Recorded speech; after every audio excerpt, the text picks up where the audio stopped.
Welcome back. This is Introduction to For Loops in JavaScript, exercise 11 of 13. I am the coding teacher and I'm here to teach you how to code. So in this one, they teach us a very important concept. One that's so important, in fact, that I would recommend that you, probably in the beginning, you want to memorize what this is. You want to understand it obviously too, but you want to memorize it so that you're agile at programming as soon as you can be. And what's happening here? We have an array called cities, right?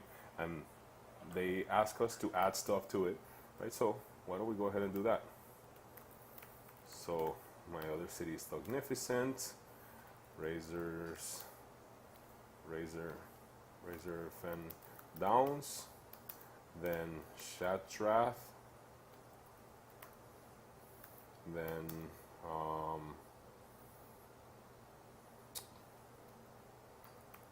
Tistanville, then New Orleans, and Charlotte, and whatever. We can keep adding stuff there if you want, or Grimar, and Pleasantville. Okay, so now we have a bunch of extra cities there, and if we run this loop, you would notice that it actually does print all of them. Why?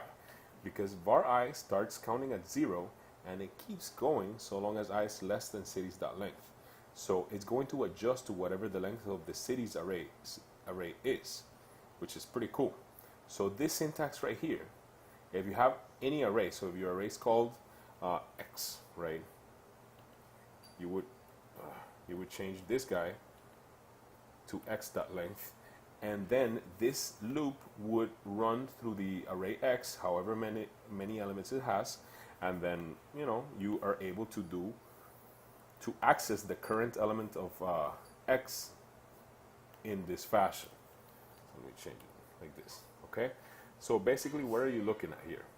I is going to start at 0 and it's going to take in every possible index value of the array x, right? So if inside the loop, every time you reference x at I, you're basically saying the current element of the array. So what this loop does is it grabs the code between the braces and repeats this code for every single element of the array.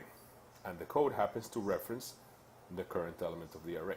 So that's a very high level abstract way of thinking about it, which will come naturally to you later. But if you want to think of it more concretely, then you figure out, okay, var I starts at 0 and it's going to keep running. Is 0 less than the length of this array? I don't want to count the elements, but I can tell it is. 0 is less than that. So we're going to run the statement. We're going to say console.log, I would like to visit Melbourne.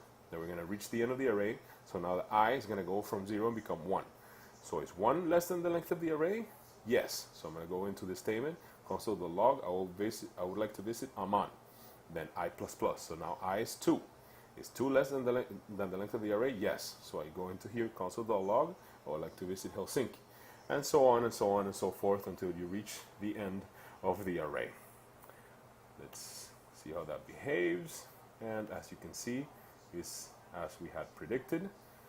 That's really all I have to say for this one. Well, I would just like to remark one more time that this is an extremely important concept, and it kind of it should become second nature to you sooner rather than later. You need to understand it because you need to understand the logic behind it, but the sooner you memorize it, the better off you're going to be. The sooner you don't have to think about these little types of things, the better programmer you're going to be, because you're going to be able to have higher levels of thinking without having to consciously take care of these little low-level minutiae. Okay, so now that is all I have to say for this time. I hope that was helpful, and I'll see you guys next time.